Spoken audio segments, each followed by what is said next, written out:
Dallas Police Department's overtime budget has ballooned in recent years, mostly due to staff shortages while trying to police a growing population. Today, Dallas City Council members took a closer look to make sure the department is being accountable for overtime hours. And Fox 4's Lori Brown live tonight with the story. Lori.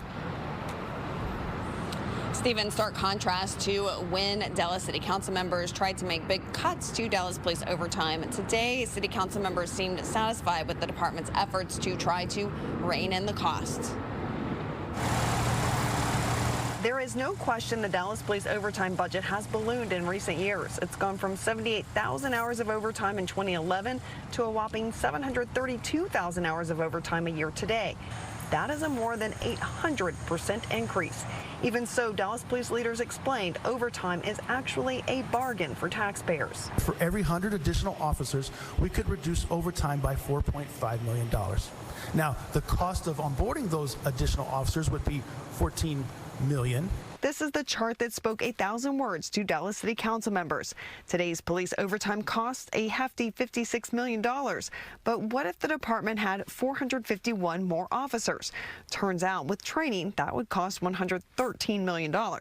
But even in later years, when there is no training, the cost of paying the additional officers pension and health benefits and time off would still add up to $10 million more than the overtime the department is paying now. We're not suggesting, though, that we meet all of our needs with overtime because it's cheaper. That's not it. Exactly. Because from a wellness perspective, we need more officers. We know that. Chief Garcia said the department's goal is to have a force of 3,600 officers by the year 2033. Then at that time, the department can reassess if that is the right number. It's important with the staffing that we have on the department. We're asking our officers to do more. And they are. They're stepping up to the plate. The department is also implementing a new system that will flag any overtime beyond the general order. That this report's going to be a help for us in terms of guardrails to monitor the usage. The system will flag officers working overtime or off-duty jobs that add up to beyond 16 hours a day or more than 80 hours a week. Not too long ago, we were allowing our officers to work up to 112 hours a week. Wow. So we actually reduced that number, and we do consider that as well, their overall mental and physical wellness.